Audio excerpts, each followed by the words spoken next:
Hi.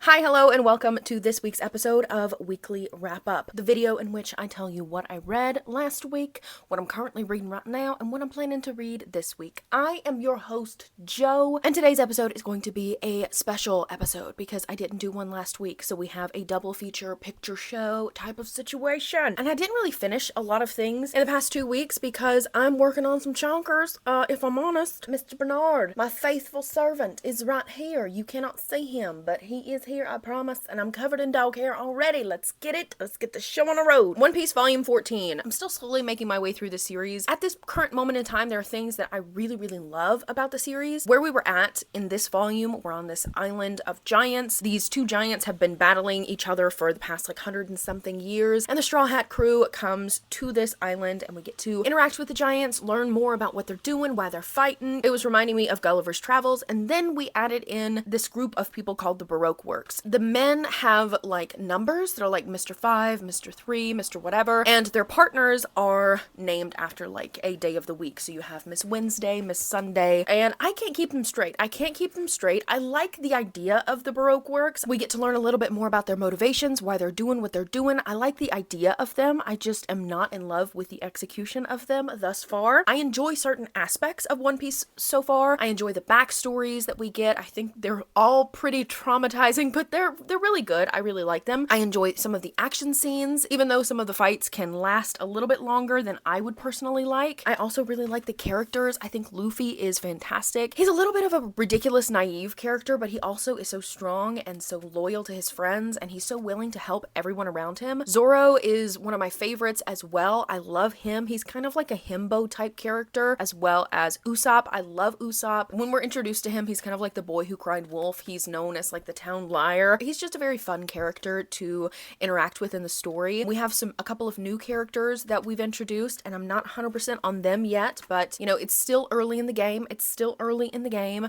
So we shall see. But yeah, I'm not really liking the Baroque Works. And also, I thought that these fruits that these people eat that give them magical powers, I thought those were supposed to be rare. It's everybody we come across has eaten some sort of fruit. So it seems like our Straw Hat crew are a little bit of a underdog in most of the situations that they get themselves into. So it's fun to see. I feel like the story is trapped in this kind of cyclical pattern of we go to this island, we fight these people, we win, we move on to the next island, we fight these people, and then we win. And then it's just continuing over and over and over again. And Luffy's always getting himself into precarious situations, always getting stuck somewhere, and eventually breaking out and being the one who turns the tide in the fight. It's just this kind of repetitive situation. But like I said, there's certain aspects of it that I really like. I love the characters. I really like the action. I like the world that we're exploring now that we're on the Grand Line. I just feel like we're in this repetitive cycle, and I want to break out of it. I want a little bit more. The only other book that I finished in the past 2 weeks was finally Royal Assassin by Robin Hobb. This is book 2 in the Farseer trilogy. It took me the entire month of November to do, but I did it. I really liked it. I have one major con, but it's like a con with a caveat. Fitz's budding romantic relationship with another character that we meet in book 1, she carries over into book 2 and they start to have feelings for each other. I really didn't like it, but I also think that it could have been enjoyable, and I also think it's a good representation of this kind of obsessive first love type of situation where these people are just so enamored with each other that nothing else in the world matters. And I think that is the reason why it was so painful. Some of the things that happened in here, I was just like, oh my god, secondhand embarrassment, cringing, for Fitz, at Fitz, because of Fitz. And from what I've seen, this specific thing bothers a lot of people when they read this series, and I think I've figured out why it bothered me. Fitz is a very narrow-minded character. When he's focused on one thing, he kind of misses everything else that's happening around him, and he misses some key things that he would have noticed or would have paid more attention to if he had not been focusing on Molly. Molly is his focus, and he just kind of has this tunnel vision towards her, and that's all he can think about. That's all he can focus on. That's the only thing that really matters to him in certain points of this book that the bigger things that are happening, the more political maneuverings that are occurring, the sneaky snakes that are slithering through Buckkeep, he just doesn't see it. He doesn't see it, and the people around him are like, Fitz, we need you to pay attention to this. But he's just so solely focused on Molly and not paying attention to anything else. Nothing else really matters to him until it gets to the point where it is so blatantly obvious what has been going on behind the scenes. Robin Hobb is also an author who loves to bully her characters, okay? If everything is going right in one of these books, you know that everything is about to go horribly, horribly wrong. And I don't think they could have gone any worse. I really don't think that they could have gone any worse for our man Fitz. It's one of those books where I'm really conflicted about it because the whole thing with the romantic development of Fitz and Molly's relationship, I just didn't like it, but I also think it's a good representation of that first love, and I also think it provides some sort of character depth to Fitz because you get the sense that he's a very narrow-minded person. When he's focused on something, that is the only thing that he can focus on, so it gives a little bit more of a building to his character, and we learn more about who Fitz is becoming, who he is, you know, through his relationship with Molly. I think in hindsight, I'll probably appreciate it a bit more, but at the time, it was just like, Fitz, there's so many other things that you could be paying attention to.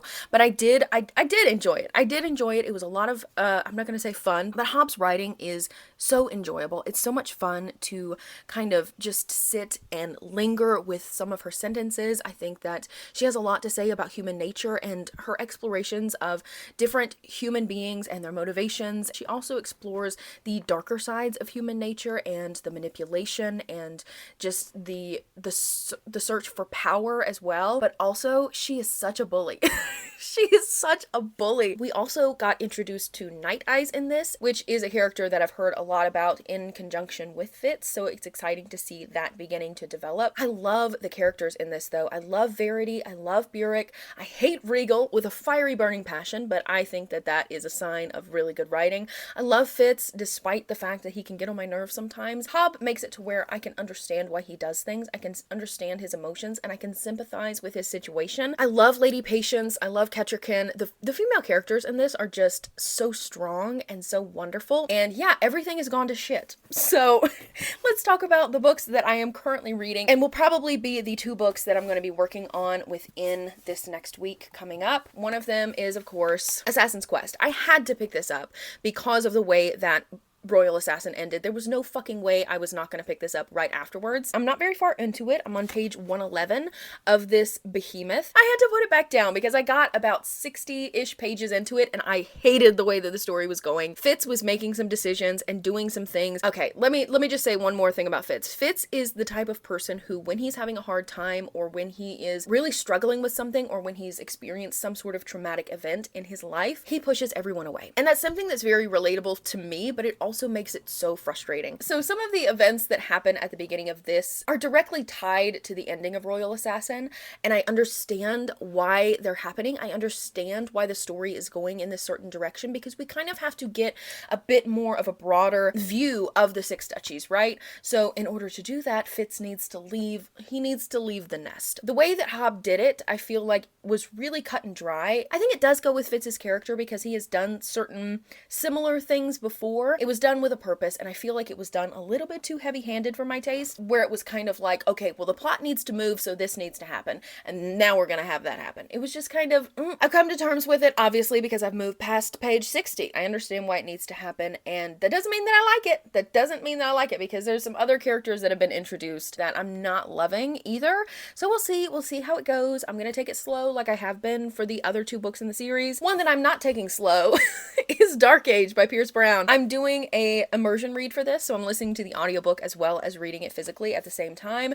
If you're gonna read these books, that is a perfect way to do it, and especially if you're not a sci-fi girly, because I was not a sci-fi girly, so I started with the immersion read, and it's worked really well for me so far. I am on page 411, so I am a little over halfway through at this point, and again, everything is going wrong. The continuation of these books, starting with Iron Gold and then with Dark Age, is really exploring exploring how they're going to rebuild a society after they've destroyed the previous one, right? Pierce Brown is a motherfucker, okay?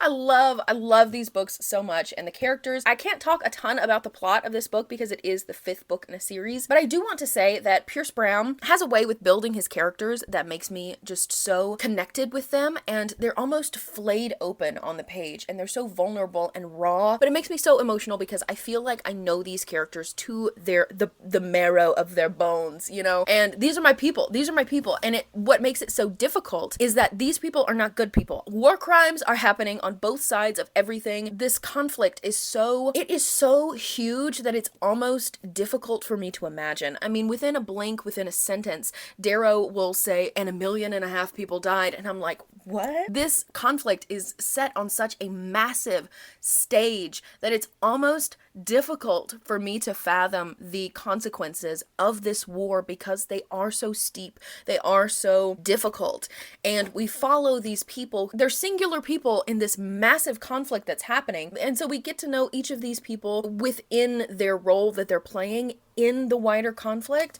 So it's sometimes difficult for me to comprehend just the scope, and we get to know these characters so deeply that I am just so attached to them. I'm so attached to them. I love them so much, even though some of them make some bad decisions. Like I said, war crimes are happening. And also I feel like every single person in this story is 100% morally gray, but they're not morally gray in the sense that they're kind of caricatures. They're morally gray in the sense that they are so deliciously human, and they have to make these really difficult decisions that will affect an entire solar system, you guys, an entire solar system, which again is why it's kind of difficult for me to comprehend because there are billions of lives at stake, multiple cultures at stake, everything is at stake. And it's also so interesting because I feel like every single person in this conflict, they want peace, except for maybe one, but most of them want peace. They want the society to be at peace. They don't want any more lives to be lost, and yet they all have different ways that they want to go about getting said peace. They disagree